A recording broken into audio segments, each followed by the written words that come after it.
just like that, they buy it. They eat it up. You pander to them, you thank them. I mean, really, people, I thought you were a little bit smarter than that. I mean, it's just so easy to say the name of the city. You cheer. Hey, Stephanie, you cheer. I mean, just come on. Welcome to the A Show.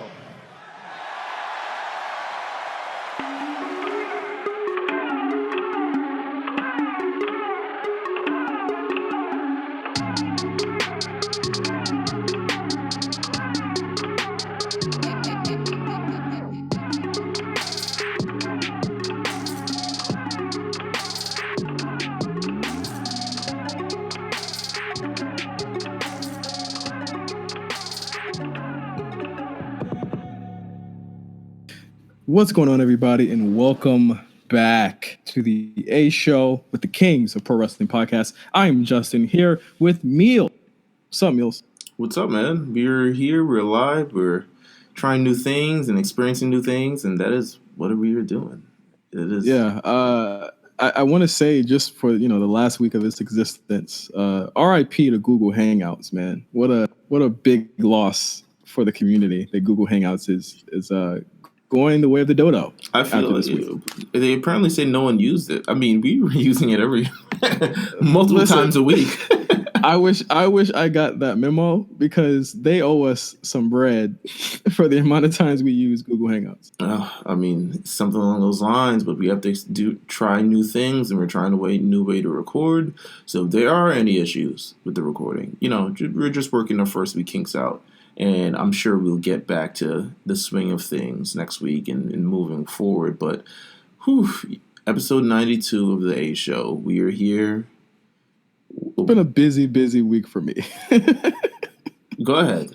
Talk about it. It's been a busy week, all right? So, not only do I do Overly Medicated on Sundays, I hopped on the cable box on this week.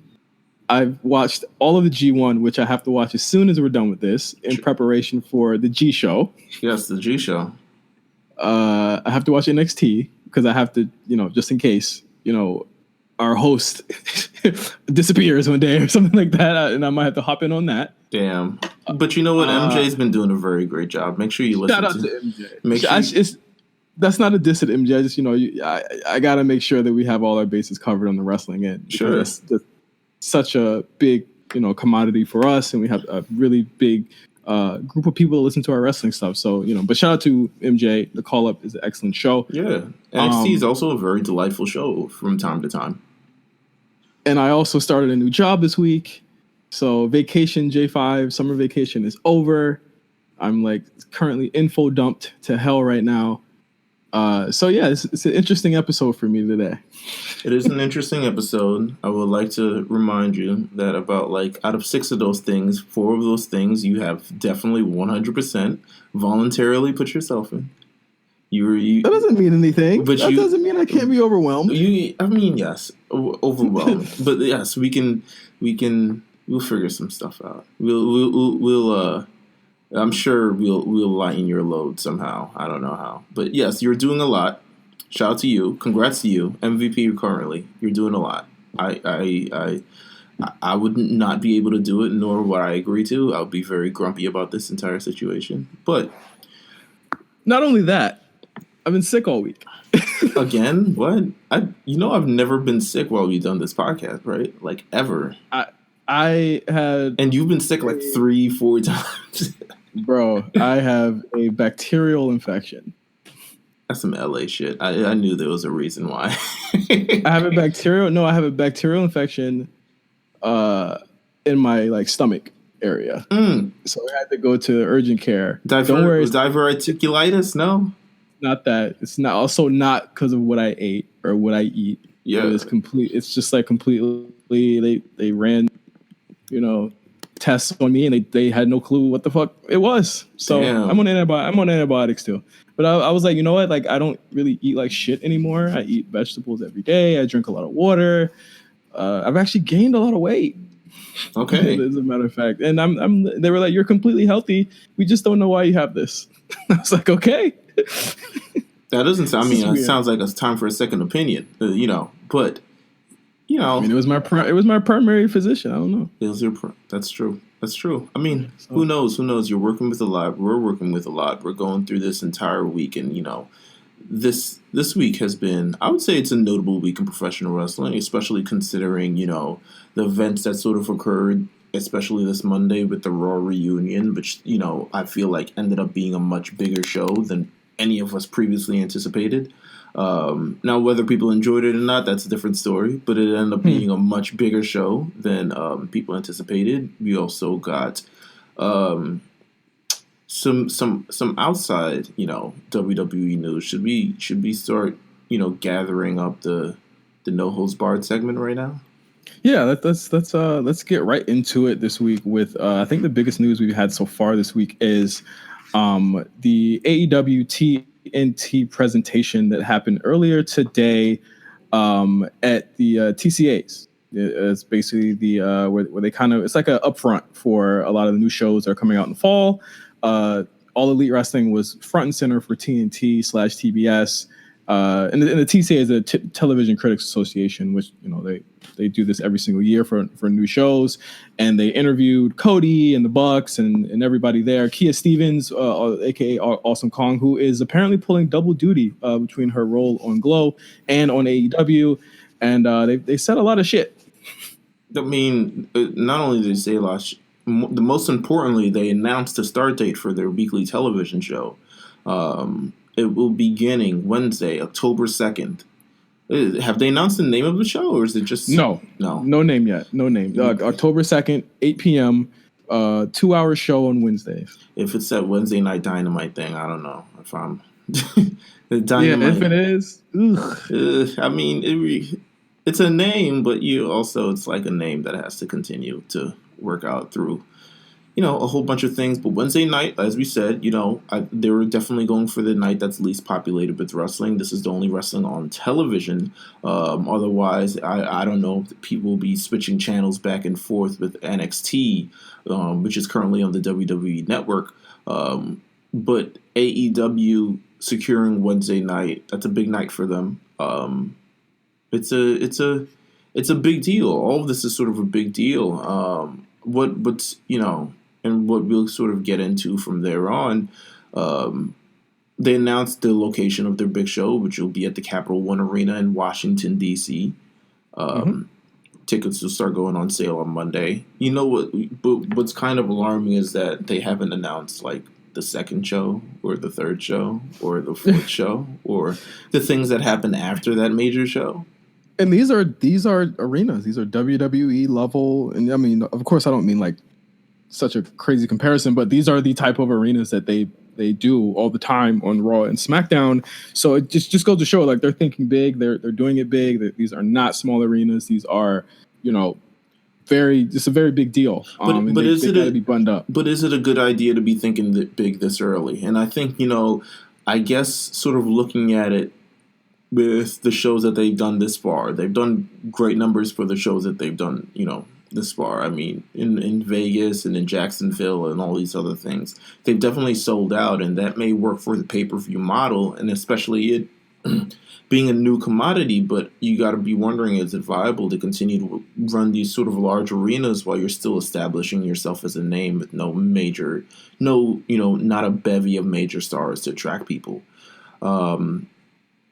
Capital One Arena, I think it will definitely sell out the first show because people want to see the first show. But what about the third show? What about the fourth show? Is it as important to continue to attempt to fill up these arenas? Because WWE can't even fill up arenas right now. I mean, it is what it is. We've got the attendance rates over the last couple months thus far. We've seen the pictures of like half the arena on SmackDown being taped off. Well, it's new, so I think the first at least couple of weeks it will sell out because it's new, it's exciting. They have a bunch of fans that will probably travel or are interested, but it's like, I think it's going to really get interesting when you get to like these like Staples Center, United Center type, or not even United Center, like Chicago. I mean, Chicago's obviously going to sell out, but it's like Moda Center, like all of those places like that they usually sell out. Like this usually like these are WWE towns. Like what is AEW going to do there? Right. I mean, it's a weekly television show. they have to sort of, if they are traveling weekly, this is definitely going to be a thing. I mean, I'm sure they anticipated it. I mean, as we're thinking about this now, they've definitely thought about this months ago. So I'm interested to see, where it goes. But the entire presentation of the show could be affected if things don't sell out really, really quickly. Not to say that it's like their entire business model is running on this. I mean, a lot of it is, but one's got to think, is it maybe a better idea to start smaller and then start building up so you can sort of showcase that trajectory, that sort of direction that, like, we started a little bit, we started doing these things and now we're doing these things. I feel like WWE kind of did the same thing. Yeah, and I mean they mentioned that. I believe Brandy mentions that during the press conference where they're saying, well, we don't want our wrestlers, traveling all around the world and beating their bodies up more than they have to. And I was like, well, during the week, WWE guys don't really do that either. You know that, right? Like, they have like 2 house shows, right? So I mean, I think where it really gets grueling is when they have like those weekend shows and those overseas shows. But that's been the case forever. So it's like, I don't really like, well, what do you think is going to happen when you guys have Wednesday night Dynamite on Wednesday and then you have a Fight for the Fallen on Saturday? Like, that's the same type of concept. Like, I don't get what the point of that was. Like, there were a lot of things that they said during this. It's like Brandy said that AEW is diverse because they're going for the best talent. They're not looking for a blonde that's 5'4". We're looking for Kia Stevens. Which, like, this comment, like, literally lit the internet on fire, which is like once again, with them and having to speak up in a public, forum, they put their feet in their mouth more often than not. I mean, yeah. I mean, sort of things like that. I mean, granted, yes. I mean, I guess that's the sort of, you don't really want to promote an image. Like, I think they're continuing with the counter program in the WWE. Like, we don't want these sort of beautiful blonde, bikini models. We want women who just look different and wrestle different and all these other type of things. And I'm like, yeah, but chances are you're going to run with the most, in terms of just the face of the company, they have to fit a certain archetype for American audiences to really sort of, pick up on it. It wasn't, you look at the sort of archetypes that WWE has created over the last number of years and the one that has worked. I mean, the Roman Reigns, John Cena, Stone Cold Steve Austin's, Hulk Hogan's, all these very, obviously look good, wrestle good, all types of other things. Even with women, I mean, some of the most popular women have been just it's been obvious. Like Charlottes, the Trish's, the Alexa Bliss's, even China to an extent. I see what they're trying to go here, but eventually I feel like they're going to start to settle in. Yeah. I think they're going to eventually settle in. That's what I think. I mean, well, here's the thing. Like, even if you're going by what she said, on the shows that they've had so far, white women have won. The most progressive woman they have on the roster, Nyla Rose, she's lost twice on their shows. And meanwhile, you look at WWE, there are no 5'4" blonde champions on that show right now. Right. Women wise. And if Asuka, I think an account by the name of Queen Sada, she said today, like, if Asuka and Kyrie win the tag titles, it will be all women of color that have or it could potentially be like all women of color or POCs on the Smackdown side that have the women's titles there.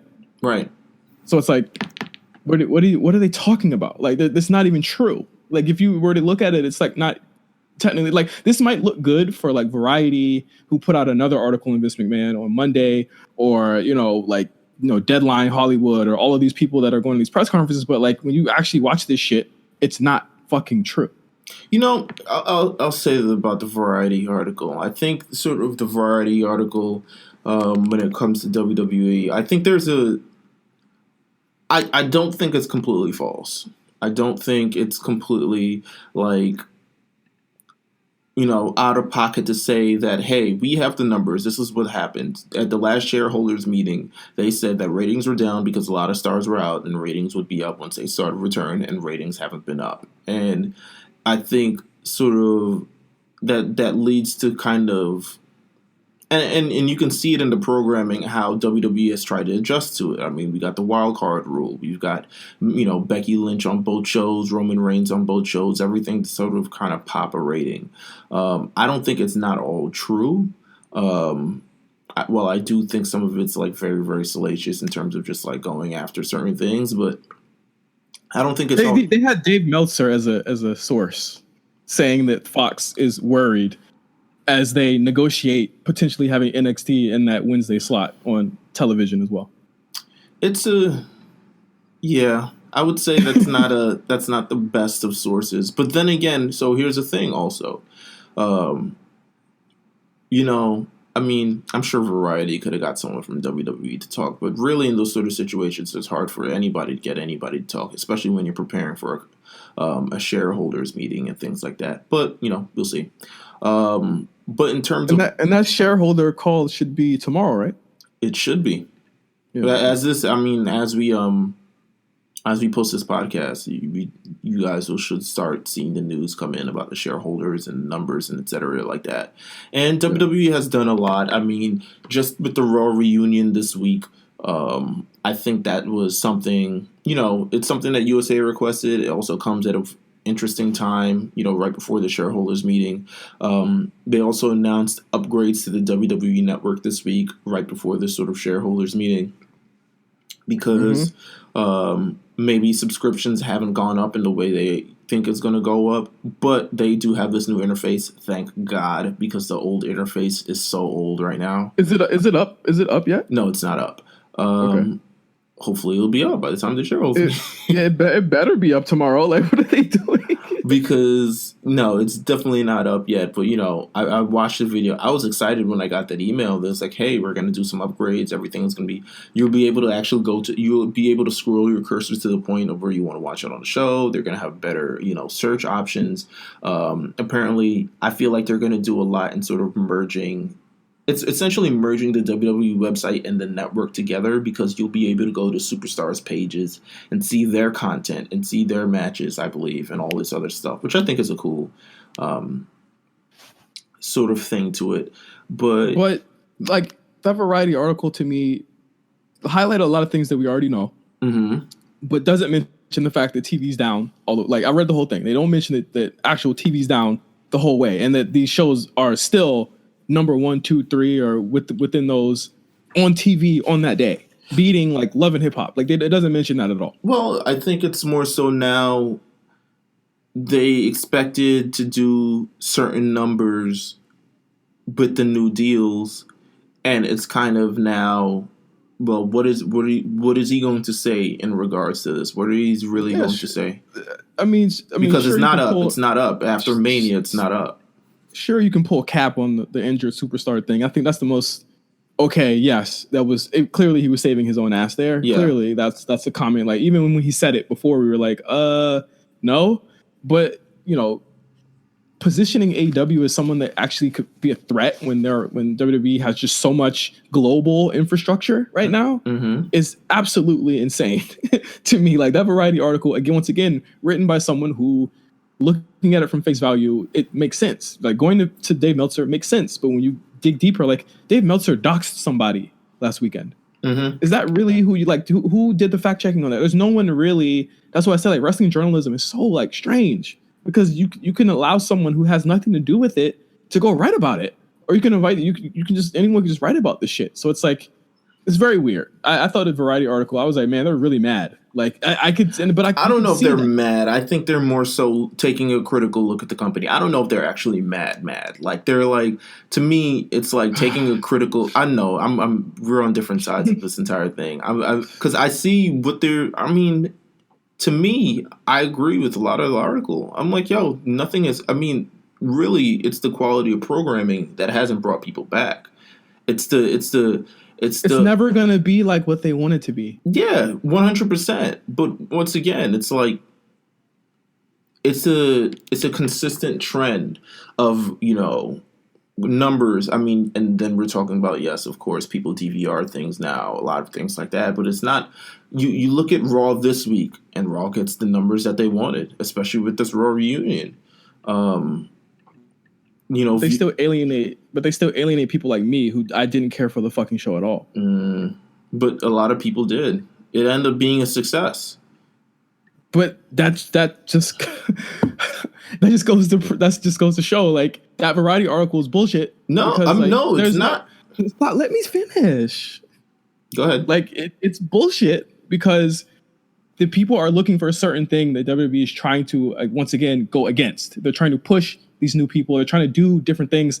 It is absolutely unprecedented what they are trying to do right now. Mm-hmm. Sure, you can have a critical look at it, but the critical look had Variety never said this is a company that is now publicly traded, that is now trying to do all types of things, pursue these deals, brand partnerships, complete like trying to make this company more than just the Carney show that it continues to be, admittedly still, but it's trying.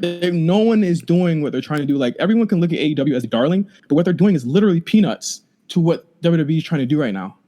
I think the critical look is to look at these ratings after these deals hit, not before a fucking investors call. I think, of course, stocks are gonna fall. It's fucking gonna happen because literally nothing about the product is exciting right before SummerSlam. But in October, let's have the same conversation.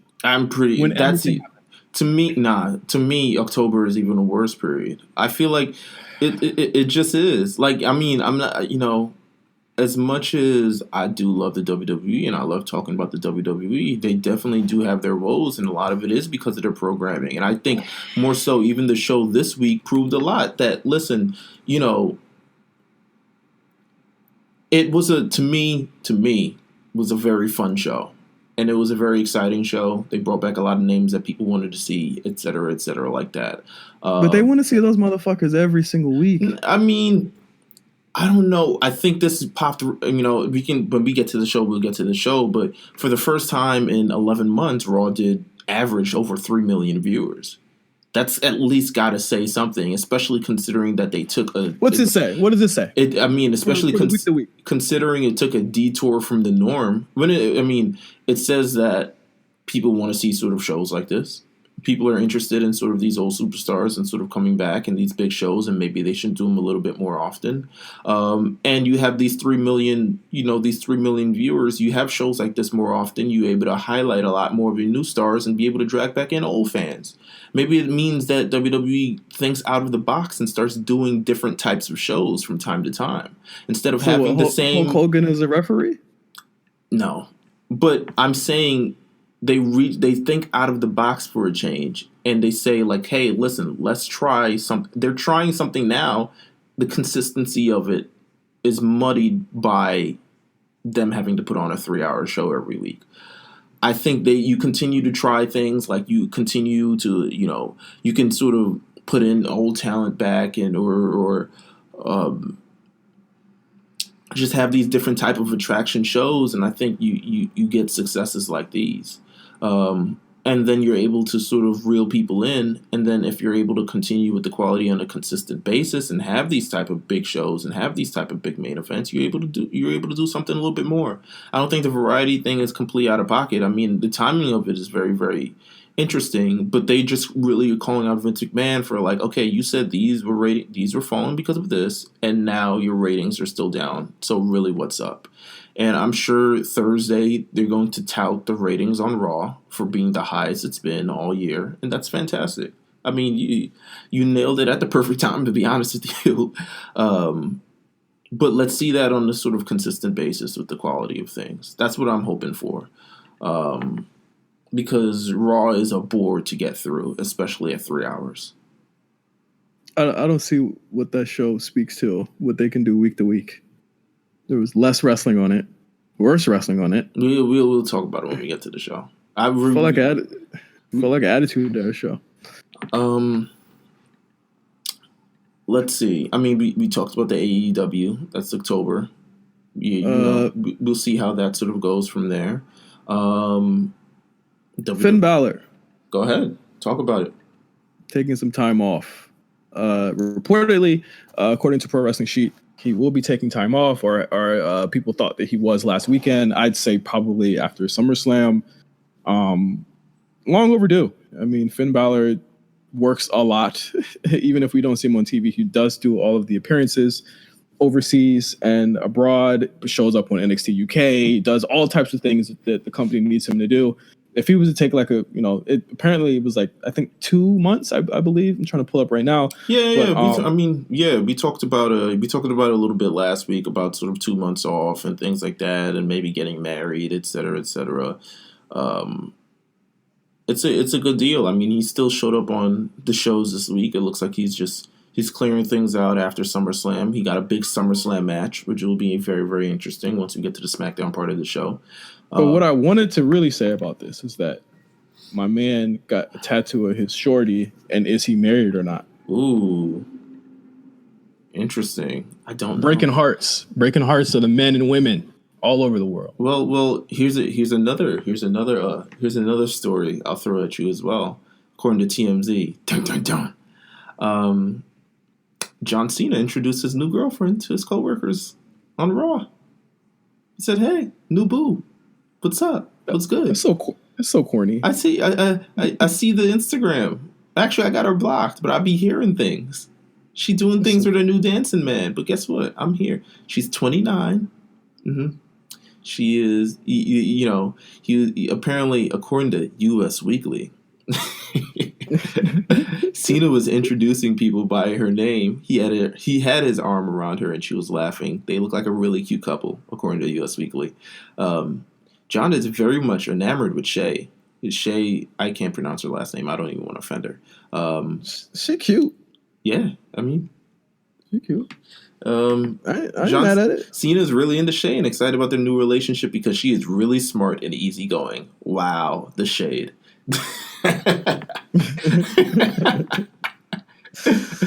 Oh my god. That was the T report on the A show. It happens from time to time. The real power couple is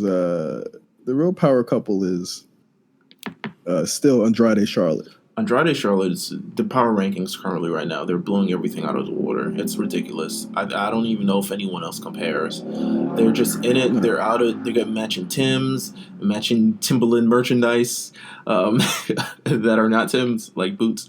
They're just doing. They're doing the thing right now. I respect it. They're showing out. They're showing out. According, supposedly Ricochet is dealing with an elbow infection. That's why he wasn't on Raw this week. That's at least what I'm hearing. That sucks. According to Dave Meltzer, you might have to put a grain of salt on that, but he's dealing with elbow infection. He was not cleared. He was initially supposed to be in the spot of the D-Generation X and the New World Order type of ordeal, which would have been a good look for him. But, it is what it is. We hope he gets better soon, and we hope he starts getting featured because, we love to see Ricochet on Raw. I love Ricochet, of course, as you all know. Of course. I think that, I want him to get better. I think that they put him in a really great spot. Remember we said 6 months, give him 6 months and see where he's at. I'd say that he's in a really good spot. I don't think this will set him back very far. But, it just goes to show how much he works. Look at, Chris Novak, who we had on the show 2 weeks ago, just talking about, the usage of some of these wrestlers, like with Ricochet being, having the most matches on TV, you gotta slow him down somehow, So, and he asked on Twitter, like, it's really hard to take a shower without hitting your elbow, without having water hit your elbows. I'm like, motherfucker, wrap your arm. What is wrong with you? I don't know. I'm just a guy with a brain. I don't know how that could happen. WWE announced Smackville. Smackville. There we go. Smackville. Coming. Is it this Thursday? This Friday? What are we? It's Thursday. Is it? Yeah, it's Thursday. It's Thursday. It's gonna be today. As you listen to the show, Smackville will be tonight. It is an event taking place in Nashville, Tennessee. Hence the term Smackville. Yeah. Not much to say. Here. It'll have Finn versus Nakamura, which I'm pretty sure will be 6 stars. A double triple threat action. We got Bayley versus Alexa Bliss versus Charlotte Flair, which is an all-star triple threat match if you're really thinking about it. Even though Alexa Bliss is not on SmackDown, but hey, whatever. And main event, Kofi Kingston defending his WWE Championship against Samoa Joe and Dolph Ziggler. A very, currently both jobbers to the star. Because it just is what it is. So Smackville will take place. Oh, actually, hold on. No, Smackville will take place on Saturday. It's Saturday, yeah. It's Saturday, not Thursday. Yeah, we're bugging. But Smackville will take place on Saturday. Smackville on Thursday would be type cool. That'd be a lot of wrestling. Yeah, but we're about to get a lot of wrestling. AEW is about to grace our lives with weekly content. So, and we might still have time to actually, considering when we record this show, and sure, maybe we might still have time to watch it. Who knows? Leave that up to MJ. Let's see. Is there any other sort of major news we have? You want to talk about the Madison Square Garden thing that people were literally acting like the world was ending over? Or Madison Square Garden has not sold out as of yet. To be honest with you, I can see why. Madison Square Garden, give me Barclays Center. Barclays Center is the new hotness. I wanted to hear from an actual New Yorker if that's a big deal or not, because people from outside of New York are like literally saying WWE's over. I'm like, dog, I don't even hear about people going there anymore. No, so Madison Square Garden is purely for Knick games, Ranger games, and maybe Travis Scott concerts. But otherwise, the new hotness in the city is Barclays Center. Barclays Center is easier to get to. It has better food around there. It's just a better location environment in general. 34th Street is very icky.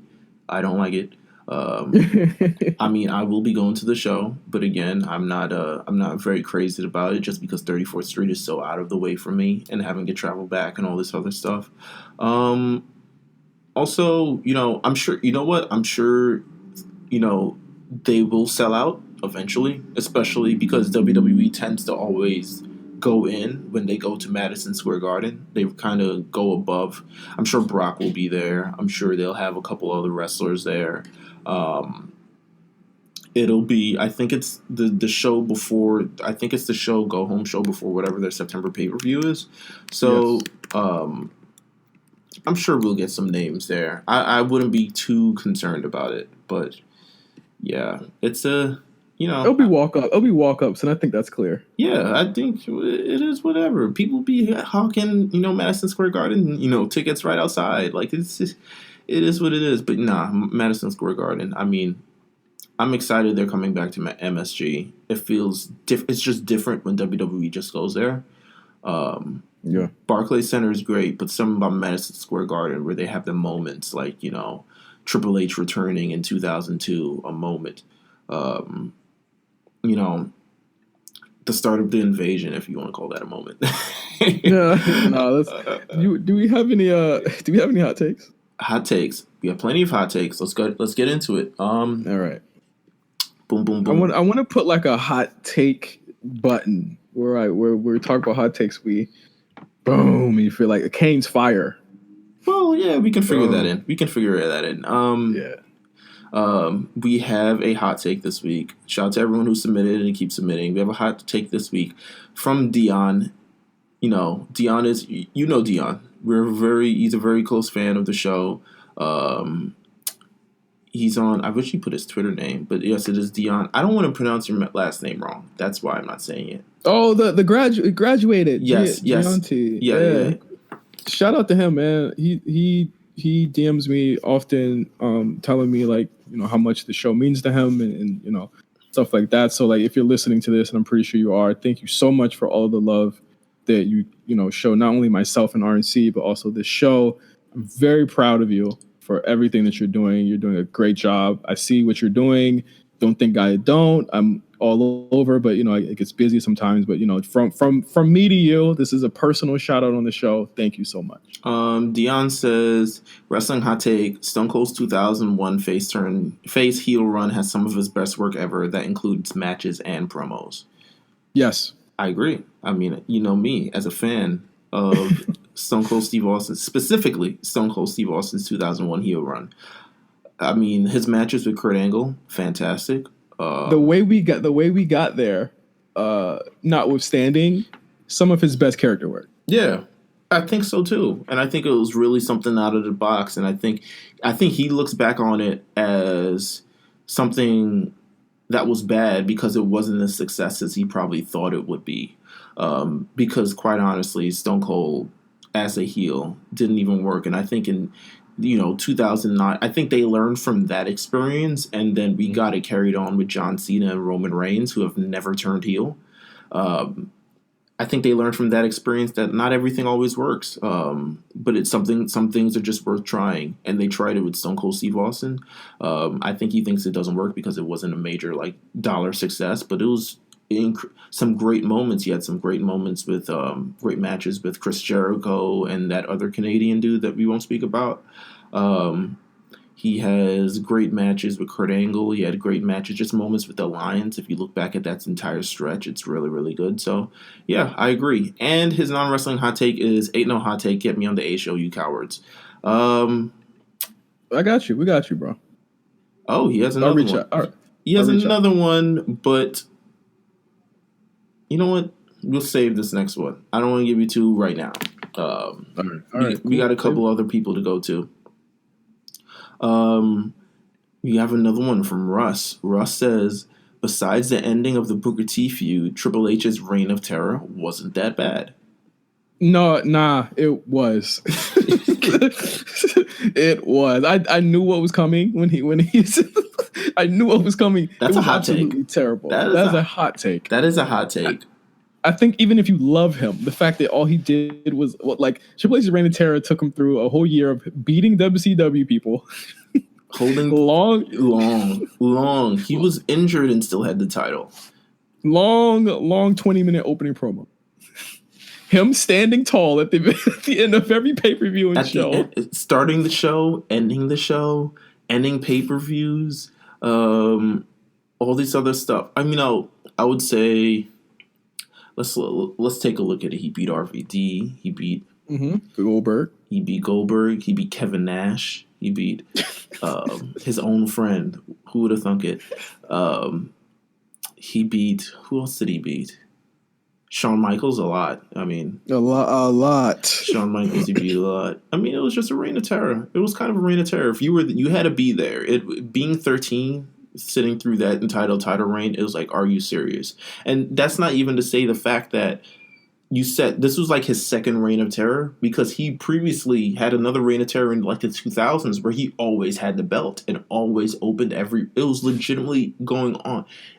Besides when he was with Stephanie, he was with Stephanie at that point. Yeah, besides the brief period where he was injured and maybe that other sort of meshing period where they couldn't figure it out, that happened it went on for like 4 years. Like you couldn't escape it. You couldn't escape it. We have one from someone called Perk Angle. That is a name. That's so wrong. I like all of the twists on Brock and Kurt's names are so fucking hilarious. Like when they have drug references, I think they're funny. Listen, shout out to the culture. Wrestling hot take: The Undertaker got the worst hairline in WWE history. That shit looks like it's being swallowed by his forehead. Have you seen that picture of Sasha Banks with her hairline next to Stevie Wonder?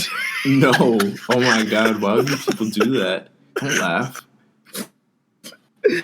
Oh, I'm sorry. Like, when you talking about hairlines, I immediately thought he was going to say Sasha Banks. I thought he was going to say worse than Sasha Banks. I was like, I don't know, bro. She had to. Undertaker's old. Let's give him that. Also, he's wore a bandana for the rest of his life. I'm sure his hairline is, but Sasha had the very superstitious. I'm glad you're taking so much funny in this. Oh my God, the Sasha stands will find you. Sure, whatever. His non-wrestling hot take is Crash Talk by Schoolboy Q's album of the year. No, absolutely not. I don't agree, but I respect it. I'm so glad I can say that now. Absolutely not. Absolutely not. It's not. This will be interesting. This hot take comes from Tayshawn the Don. Shout out to him. Shout out to him. He does tweet us a lot and tweet me a lot. Wrestling hot take: Kenny Omega is overrated, and AEW is going to show that he's not all he's cracked up to be. Without Naito and Okada, the best bout machine really is Dolph Ziggler with Soul Glow Activator. Oh, y'all are funny. Let's y'all are hilarious. Let's unpack this, okay? I do think that Kenny will be exposed, but not in the way people think. Not because he's a worse, or he is worse, but I still think he is, solid. I think he's holding back, but also I think his dance partners aren't as dynamic as an Okada and Naito. Yeah, no, but like, I think that a lot again, and I say this again, like, Kenny is not the main attraction for AEW, and that's going to be the problem. Mm-hmm. And I've been saying this for weeks. It is Jericho. It is the Bucks. It is the Bucks. It is Kia Stevens. It's Cody. Those are the people that, like, if you looked at that picture of them, that really silly picture that they took today, have you seen it of all of them sitting on the couch? No, but I saw the one where the idiot was wearing those Jordans that were terrible.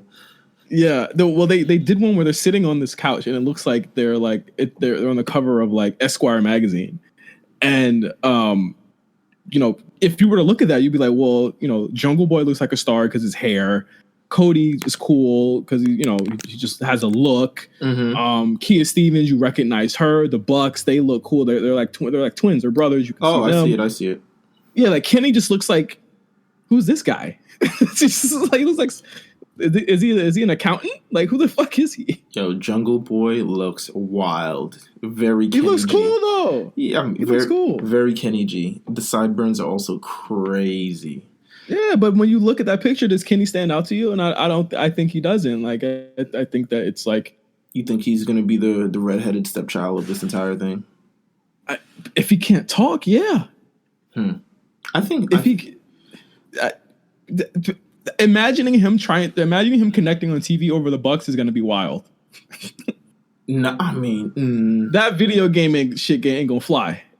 We'll see what happens. We will see what happens. I think the more concerning part is the lack of people to sort of take him to the limit that he was really taking matches in 2017.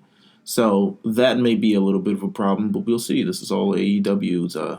their brainchild, October 2nd. That's the date. It'll all become clear. I have another hot take. It's from Diego. Right. Diego, it says, and this one will be particularly relevant. Okay. It's been 3 months since Sasha Banks was on TV, and I'm starting to think that they don't need her. Ooh. Let me come back to me after this Ember Moon thing. Well, first of all, WWE runs its own machine. Anybody is replaceable. They don't need anybody. Yeah, they don't need anybody. They don't need anybody. Let's just be clear. if they really, they could really bring Bianca Belair up, and not that it's like no, keep it 100. We'd forget. We would just be like, okay, it's time for the new thing. It's Belair time. Like it is what it is. WWE is a constant machine. Even if someone takes a step back, I mean, the exit of Punk was so cataclysmic, and the exit of even Hogan back in the 90s, so major. And every time they made sure they'd never be in a rut like that ever again. Yeah. Listen, Stone Cold Steve Austin walked out on Monday Night Raw, and the show just kept going and kept doing. We got Brock Lesnar. He was doing his thing, et cetera, et cetera. Like, the show continues to go on, whether people are there or not. It's tough. It's tough. Yeah. Meelz, don't swerve too quick. Okay. I mean, I'm not trying to. Let's see. How many more you think we got in us? I want to get through the Raw and SmackDown. Just give us like 1 or 2. Okay. This one comes from Thick Flair. Oh my God.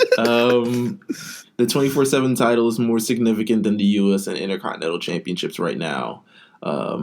This was an old one because it says shout out to Ricochet, but 24/7 title. You know what it is. I mean, you know what it is. It's a lot more fun now. I think they pulled it back a lot more, But even though they're still doing the segments every week, and first of all, Drake Maverick's wife. Ooh, all right. Wahoo! Just had to get that out the way. But also, yeah, it's a, U.S. Championship, probably. Intercontinental Championship. We got a banger this week, and we'll talk about that when we get to the show. Turn that up. I want to talk my shit. I want to talk my shit on that. That's why I want to get to it. I want to talk my shit. Last one. From Jamarcus, it says the Usos have been the best tag team in the world for 5 years, and the Bucks aren't even top 3. It goes Usos, Revival, LAX. That's interesting that he said. Shout out to him, by the way. But he said LAX. I feel as though they don't get enough love. I think the Lucha Brothers are even kind of put over them as far as like popularity. But I think a lot of that has to do with like in the same way that the Briscoes don't really get that.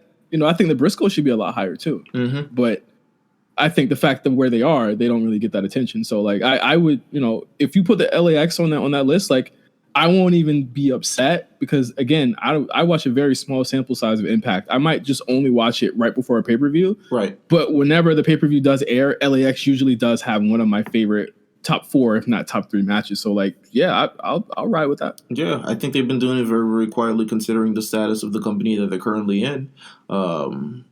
But they've been very, very consistent for a very, very long time. So, you know what? That's an interesting take to bring LAX into the fold. More hot takes next week. Also, do you want to talk about what we discussed we're potentially doing for next week? About bringing something a little bit back? Yeah.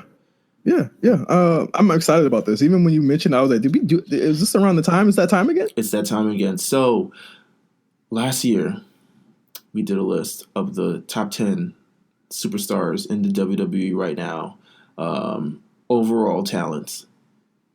It was a list that was heavily debated against.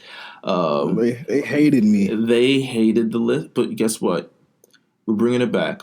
Next week on the A Show, we'll be going through our top 10 wrestlers of WWE right now, and that includes WWE, that includes Raw, SmackDown, 205 Live, NXT, NXT UK, whatever else they're showing, Evolve, I don't care, not Evolve, but whatever they're showing right now, and all the superstars who are currently active, we're going to go through it.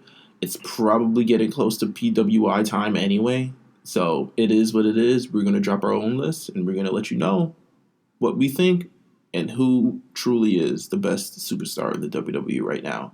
So make sure you tune into the show, A Show next week, and we will have that list.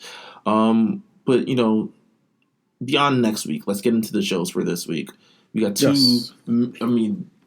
two very... How would you describe these shows? Up and down. Up and down for me. I know you enjoyed Raw. We talked about it a little bit earlier this week. A lot of people enjoyed Raw. I think it was. I don't like. Maybe it's because I was sick. I don't know, but I really didn't enjoy. I don't like these types of shows. I'm not gonna lie. Like I thought Raw 1000 was like my peak. I didn't like Raw 25 at all, and we talked about that last year. Mm-hmm. I thought that Raw 1000 with Raw 1000 managed to integrate storylines and have a big pop at the end. Yeah, I saw what this was clearly. I think it's literally like WWE saying to the USA, y'all won, like here, this is what y'all wanted here. Like that's what I thought that show was to me. It was just like here, this is what y'all wanted. You can have it. We'll just call a mulligan on this episode. So what I took this sort of show for is, and I've been watching a lot of anime recently. Shout out to the Lookout Podcast. To me, the show, I wouldn't say it's filler because definitely things happen, but it's like a sort of break from the original format of the show, which I think is okay. I think considering the exhaustion of people seeing these same stars every week in similar matches every week and going through these similar things, that a week off and a week break between these sort of shows isn't completely a bad idea. And bringing people back and integrating them in a very sort of natural way. I mean, you had Booker T, but you didn't have Booker T doing too much. Booker T was on commentary. They also had Christian on commentary. They also had, Jerry the King Lawler, who I could have done without, but again, probably best used on commentary. Through the entire thing, they incorporated the 24/7 title rule, which to me usually features a lot of the present superstars, but now you're able to incorporate a lot of people from the past. We saw Kelly become the first ever 24/7, women's 24/7 champion, and also Candice Michelle, who, you could hear a pin drop, and people mentioned it was Crash TV at its best. Like it reminded me of an Attitude Era show where it was like just a bunch of shit happening at once. And like as much as we can complain about the pacing of some of the shows, do have good pace. I thought that there were a couple shows on the lead up to Extreme Rules that were really good. Mm-hmm. Had really good pace. No. Like the one that I think Heyman started when he first started was a really good show. This was like, let me just throw all this shit at you and get all the cameos that we can out of the way. It was literally like a Marvel movie. Yeah, I mean, I just view it differently. It's very, very strange. I'm someone. I remember I tweeted before the show. I was like, "Yo, really? If you complain about it, just don't watch it, because this show to me isn't meant to be anything. The show, these guys won't be here next week. It's really sort of just a fun format, and I think they kept the fun pace through the entire show. I mean, John Cena returned. John Cena kicked off the show. I think that was surprising, especially, to people who thought he wouldn't be there, but, rumors end up circulating and he ended up popping up. I thought that was fun. But to me, they still had the matches. Now, to me, the matches are going way quicker than usual, and I think that's just because of now the new rules they want to incorporate of matches ending before commercial break, or at least some sort of, storyline through, putting things so one part ends before commercial break and another part begins at the, coming back from commercial break. I think that's the reason why that happens. Mm-hmm. But we saw a lot of that on the show. We also saw, but is there any sort of plus you saw about the show at all? I did like the Miz TV segment. How the fuck did they have 2 Miz TV segments on the show? No, they had Miz TV. I mean, 2 Miz TVs in a week. 2 Miz TVs in a week. I thought that was wild card, baby. Yeah, very, very odd thing. Wild card, very like de-emphasized now in these shows. Also, yeah.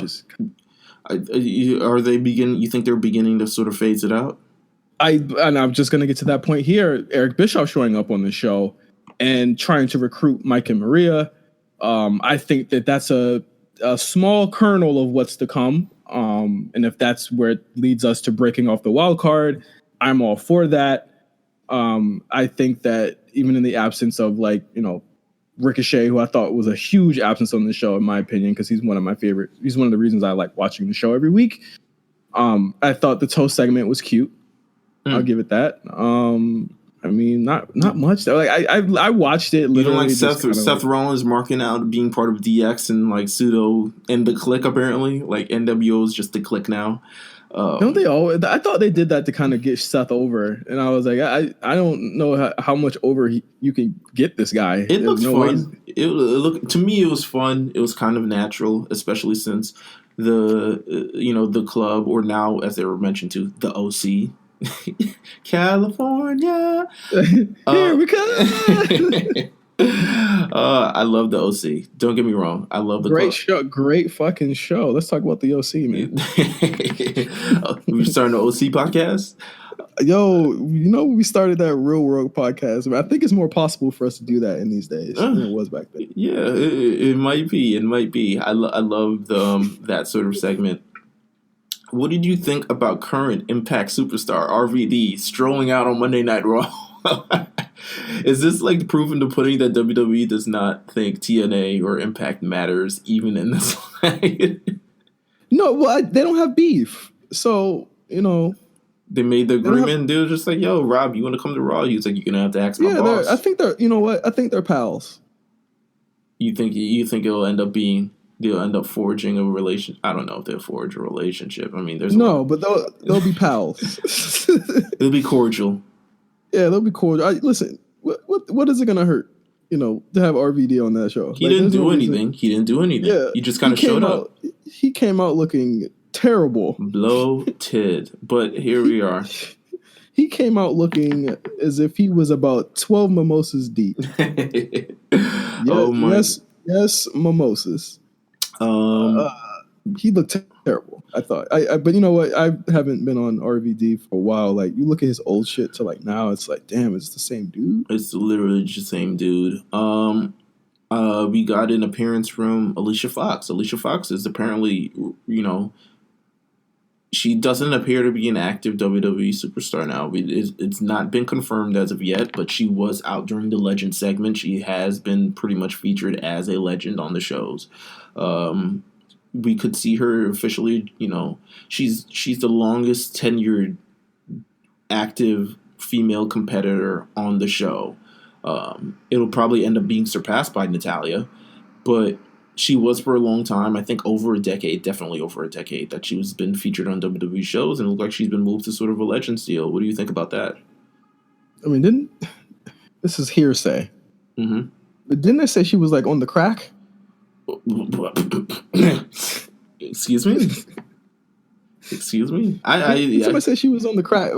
Wasn't she involved in like the Arn Anderson thing or something to that effect? She was high when she came out. She was suspended for a number of days for being on the crack.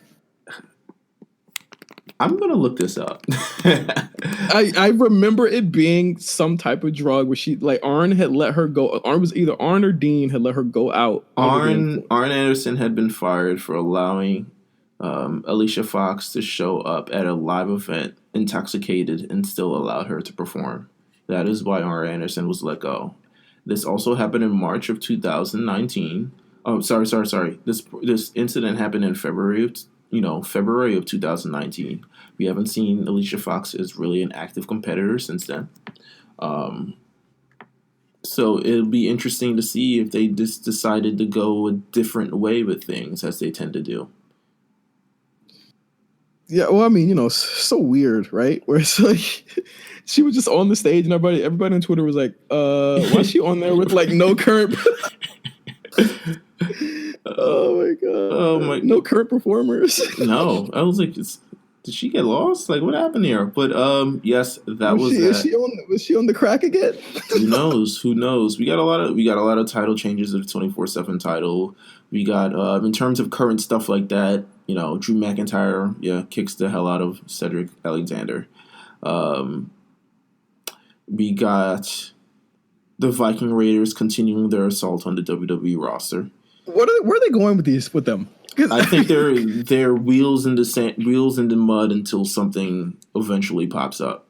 Can we end this fucking Usos feud? Just have them win the title so the Viking Raiders can do the thing at Hell in a Cell. Like, can we? I think that's where we're going here. Let's just end the shit. Like, I'm tired of the Usos revival. The matches haven't really been that good. Let it go. I'm like the dream when this happened was that we were going to finally get a match between these two teams. And now that we've gotten them, I'm done watching these two. I agree. Especially considering I don't think they've done the program particularly well since its early days. We got a Roman Reigns versus Samoa Joe match. I thought the way that sort of went down was very, very good. It was cool, but also, did you notice they didn't do the weird 2 out of 3 fall thing? Yeah. They made sure to segment that match where they had that little the PIP type of deal where they had the picture-in-picture sort of deal. And they did a little instant replay before the commercial. I was like, okay, WWE. They did the picture-in-picture gimmick. Little NBA on NBC action. And then we got the moment between Natalya and Becky Lynch on A Moment of Bliss. They've really been trying to put this feud over. I don't think I care. I don't give 2 shits. She's not going to win. Yeah. That's how I'm feeling. And the Stone Cold, the toast at the end, I thought it was really sentimental, really, really cool. And I thought a lot of people, you just enjoy it and you send people home happy. So wasn't particularly mad at it. I wasn't particularly mad at the show. I know it's not your cup of tea, but I thought the show was entertaining to watch, and I enjoyed tweeting alongside my brethren and watching this show. Man, I thought SmackDown was way better this week. Well, listen, now we're heading to the brand of the blue, where it was business as usual. Thank God. Let's talk about it. The show kicked off. Well, it kicked off with Shane McMahon, but really the first match that kicked it off in a major way. Talk about it. Listen, man. Gush, go ahead. That's you. Listen, man. There was a song called Ether. It came out a long time ago by an artist called Nas. He's in space now. We don't know where he is. I've been fucked over, left for dead, distant, forgotten. Luck ran out. They hoped that I'd be gone, stiff and rotten. Y'all just piss on me, shit on me, spit on my grave, talk about me, laugh behind my back, but in my face, y'all some well wishes. Friendly acting, envy, hiding snakes, with their hands out for my money. Man, how much can I take? When these streets keep calling, heard it when I was asleep, that this dude, Apollo Crews, wants some beef on Smackdown. And he beat the shit out of him, okay? It was a very competitive match. I wouldn't say beat the shit out. I didn't see that part. Nakamura, the point is, Nakamura's back. Okay? Nakamura, a very strong win against Apollo Crews. Even stronger with New Day on commentary, doing their New Day thing. Didn't have a role on the show other than the insight. Well, we chaos. Found out why. We found out why. Insight chaos on commentary. Want to give our regards to Byron Saxton and his family at this time. His father passed away. Yeah, so our well wishes go out to Byron Saxton during this period. The announce team looked a little NBA on TNT for a second before they end up switching it back to the dad, Michael Cole. Shout out to him for being there. Michael Cole's always there, though, isn't he? Like, is he not? I think so. I think he's yelling in people's ears. He looks bothered that when they first transitioned to him, he looked bothered he was there. He looked like yo, this isn't even my seat. Like, can I sit in the middle? He was all on the end. He was all in the end. Oh my god! Nah, he looked. But seriously, that Shinsuke Nakamura Apollo Crews match. If you got time this week, please go back and watch it. It is by far the best. Apollo. What do you think Shinsuke's feud is here?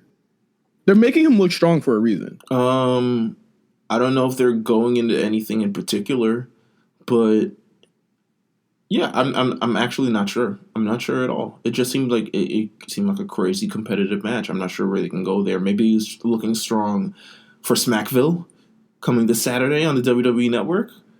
I think that if they really want to go hard with this, naturally you do Ali next, right? Ali looks like a prime candidate. Ali's out here talking. He's got big talk right now, especially for he's saying Kofi name. Yeah, he's saying Kofi name. He got, and I didn't. I love that they brought it back. I agree. And he's doing very, very good things with these promos. It gives him an opportunity to connect with the fans, but also even that periods where he's not on the show. I'm not particularly mad at it. Let's see. I did. Well, we skipped over it, but I did like the Shane McMahon promo. I'm not gonna lie. Where he accepts Kevin Owens' challenge. Yeah, and says, "I will see you at SummerSlam." He even brought back he flipped back the old footage. He was like, "Listen, this guy's a quitter. This guy's a chump." Yeah, I like that. And I'm gonna make sure to get this in writing when SummerSlam is over because I need Kevin Owens out of my hair, and we get the big Kevin Owens Shane McMahon program.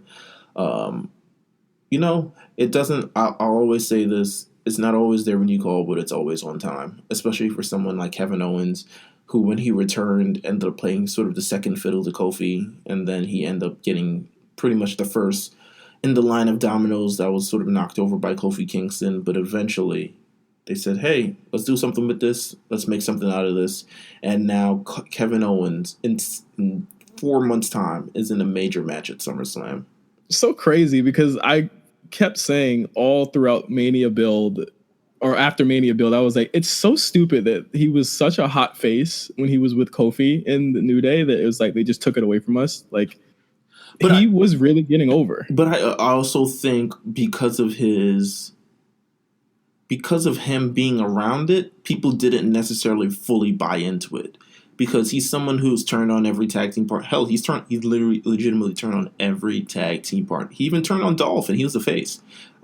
He's turned on every tag team partner. So when you see him in the orbit of another superstar, you kind of begin to second guess, is this genuine? Is this real? I think him doing this all on his own and establishing all on his own really kind of pushes him forward as a face, and then you're able to do these sort of, interact him with another couple superstars. But it's going well thus far. To me, this is by far the more enjoyable feud. They need to get the stunner thing down. Yeah, definitely do. Especially Shane, like, bro, you need to take these time. I did like the Roman. I like the Roman KO thing. I like that they fuck with each other now. I agree. Well, kind of. Not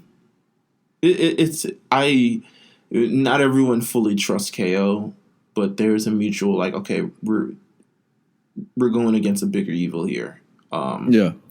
Superstar team up. I like that, like a comic book. Let's see. What did you think of the women's match that ended? If you might have missed it. It was like 30 seconds. You might have missed it. It was a big match. And, we anticipated. We saw Charlotte Flair versus Ember Moon. And it was like, oh, here it go. Here it go. We knew it was going on. Come on. I will never forget the argument we had when Asuka lost the title on TV. I'll never forget that. That's literally one of our greatest moments. It is. It's one of our greatest arguments we've ever. I'll say this: she still hasn't got her win back. So it's one of the greatest arguments. Well, she never will apparently. So fuck it, right? Like fuck me, right? Either of the wins, she'll never get them back. Ember Moon, Charlotte Flair, distraction roll up, legitimately ends in probably like 41 seconds. 37 actually. 37. That was kind of close. 37 seconds. It looks like Ember Moon turns on Bayley for a second, or maybe just because she thinks Bayley's a chump. Who knows?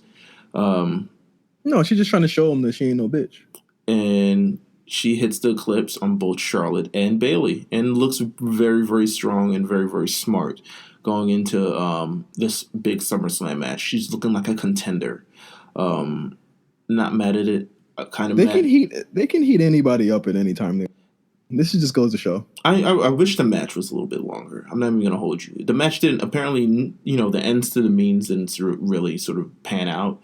But I wish the match was a little bit longer, especially considering it literally bled into the next segment, which was Kofi and Randy. And there was no commercial break. But the most interesting thing that come out of this segment is Charlotte Flair is demanding a match at SummerSlam. And reportedly, it's going to be Trish for Toronto. Trish Stratus, Toronto. What do you think? What are your early thoughts about Charlotte Flair versus Trish Stratus? She can still go. I think Charlotte's got her work cut out still, even with Trish being able to go. Because you still got to kind of carry her. I think past. I think this is a match where you kind of got to feel out your opponent. And I'm not sure. We've had this discussion before about Charlotte sort of having off nights. She's been really on a roll as of lately, so I can't even say that as of late. She seems fully confident and fully into whoever she is right now. But with Trish, there's definitely going to be a feeling out process. Mm-hmm. Yeah, she's got her work cut out for her. I'm interested in seeing the pacing of that and the producing of that match. If there's going to be like a lot of smoke and mirrors, So yeah, I mean, we'll see. I don't mind it. I don't mind it either. I thought the women's segment was a lot better than like that. Mandy was. What the fuck was that? It was so bad when they didn't even put it on YouTube. I was like, what? So apparently she said she was supposed to say that the tag match they were going to have against the champions would lead to another tag match. But she said that they had a tag title match that's going to lead to a tag title match. They should have pre-taped it. Yeah, I don't know what they... Or quality control or something should have handled it. It was... Because Sonya was looking at Mandy like, what did you just say? And then they both agreed at the end, like, oh, girl. And I was just like, what? Did you listen to each other? Smackdown always has like that one what the fuck moment every week. Did you listen to each other? You clearly are both deaf. But you know what? It's weird, but I'm not completely mad about it. Yeah, because we're just gonna end up getting the match that we get anyway. I don't even think the match will go down. I think the Kabuki Warriors are gonna end up getting that match. Yeah, and end up inserting themselves and beating down both heel teams, because who really wants to see Iconics versus Mandy and Sonya? And also, like, why would you even insert them? I'm like, why do you need to protect the Iconics from a pinfall? Like, there's no reason for that to be a triple threat if that is the case that they're going for. Like, heel work. Yeah, it's terrible. Okay, there's 3 big talking segments, with the first one on this episode being Finn Balor challenging Bray Wyatt in a pretty cool segment.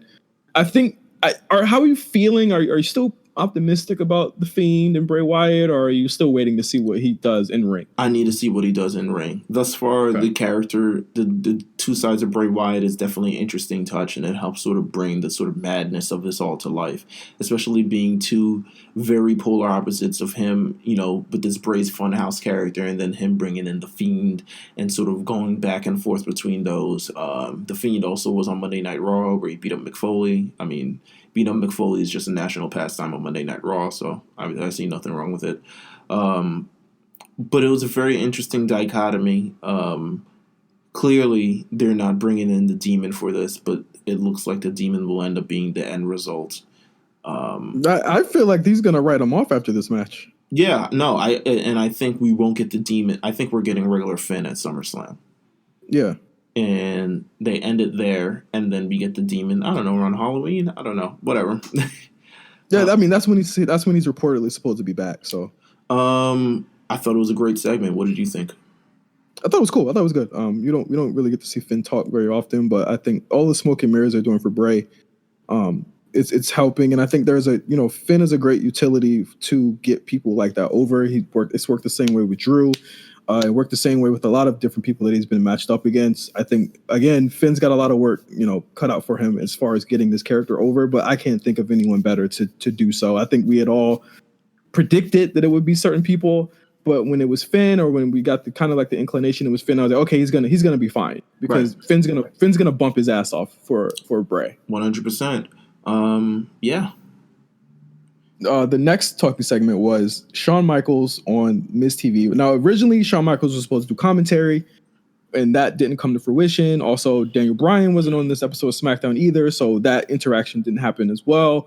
But we get this segment, and I'm thinking, like, there's no way that, we're going to get Dolph HBK, but it's looking like we're getting Dolph Miz, which is just screams pre-show. But, I mean, what do you think?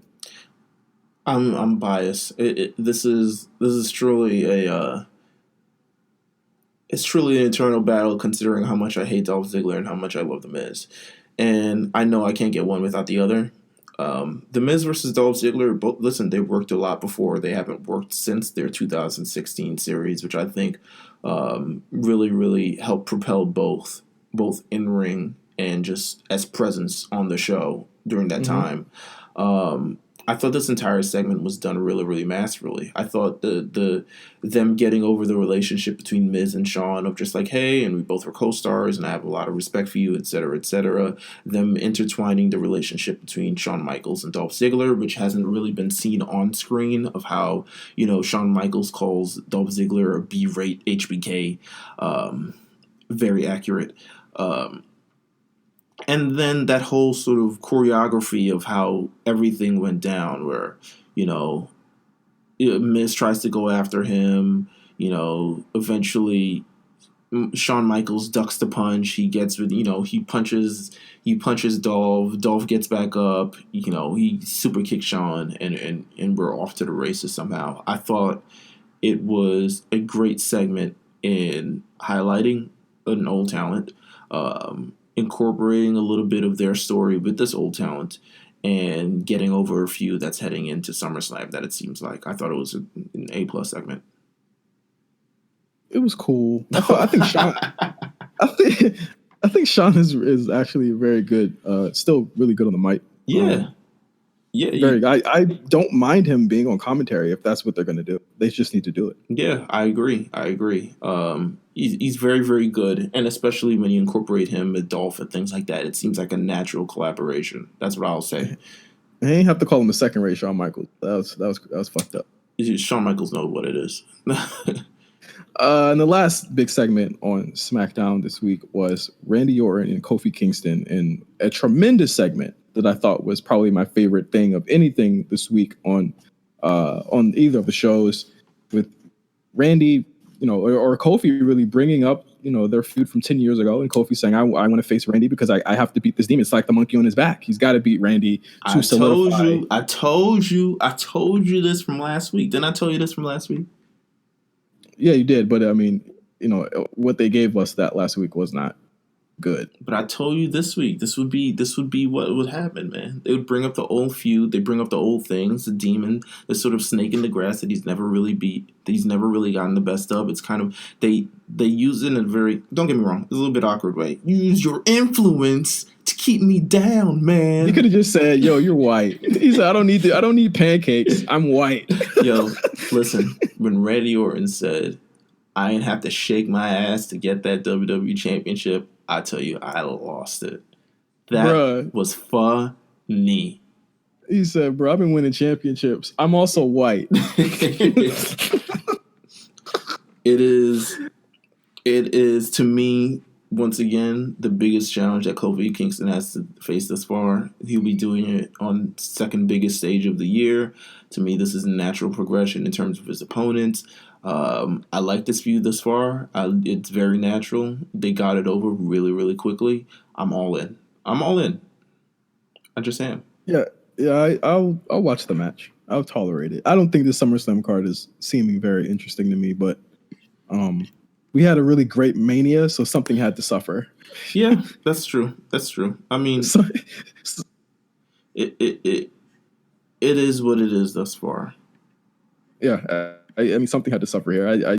If you on the Big Four, we got two really good, Big Four pay-per-views, and I think going 2 for 1 is not that bad. I think the show ends up being, but the cards for Rumble and Mania were just stellar this year, and what we got for SummerSlam was just kind of like, eh. But I do think that Kofi and Randy they'll turn up. I think Randy, when motivated and he put somebody over, like, remember that time like 2 years ago and he was like really good matches with the English, and we were like, what the fuck? Right. Just awkward. It's weird. But yeah, I think it's gonna be a pretty good match. But all in all, SmackDown was a success for me. All right. I hear they're coming to get you in the background, so listen, man, it's hard out here for a pimp. They calling you, but I mean, that has been episode 92 of the show. That's Scott Steiner. Yes. I mean, episode 92 of the show. A lot of things went on this week. We got a big show next week with the list that's coming out. If you want to, if you have any opinions thus far, please tweet them. If you have any hot takes thus far, please shout them out. And again, we'll have the link in the description where you can submit your hot takes. We got a lot more to go through, and these they're not getting any worse, quite honestly. So no, they're it's so entertaining. I can tell they really make Meelz happy. You guys are doing a great job, so continue to submit that. We got a lot of great content on RNC this week. Justin, take us through what's been on thus far. We have the cable box with Pafifi and myself going over the season finale of season 2 of Big Little Lies. I think I sound smart on that. We also have the G Show. We are going to be recording the second episode of that this week, so expect that by Friday, I believe. We also have Spot Callers with Cyrus and Robbie Rav. They reviewed Matt Riddle's Bloodsport. Really funny show. I think Robbie reviewing wrestling is one of my favorite things. We have to get him to do that more. I think is it Robbie Rav's debut on a podcast? I feel like it is. Is it on an RNC podcast? It might be Robbie Rabb's debut on an RNC podcast. It's a big deal. So make sure you listen to that. In terms of the podcast that I've got going on, we had the Lookout last week. We're doing Summer at Kame House. Last week we reviewed, I believe it was Dragon Ball Z, Revenge of Cooler. So you can check that out. Next week we've got another one coming up. Next week Tuesday, you can look forward to our conversation on Dragon Ball GT. It is me, Jeff, and Balvin. Discussing Dragon Ball GT. We've got it already recorded and it's already in the books. Trust me, it's a conversation you do not want to miss. And then also looming in the background, you love the second episode. I appreciate everyone who listened. We are going to be bringing back the Mount Silver podcast for episode 3, where we will be going over gold, silver, and crystal Pokemon games. Just something for the gamers and something to get people excited about the upcoming game coming up later this year. It will feature myself. It features Jeff. It features Pat. And also guests on the line. It'll feature OG Johnny 5 on this one. So make sure you stay tuned and make sure you stay subscribed to RNC Radio Live. We got the content even coming in the off season. We keep it coming because we got nothing else to do really. Oh shit, we got overly medicated too. I almost forgot with myself and Mark. Overly medicated Euphoria podcast. If you're down with Euphoria, I've got to start. I'm going to start next week because I'm off. Please do so you can listen to the show. It's hilarious. I'm off from work next week, so I want to binge all this other stuff. But yes, we'll go through all of this. We'll see how everything goes. And thank you guys for tuning in. All right. Until next time, for Meelz, I am Justin. See you next week on the A Show. My champion is black, and he shook his ass for that title.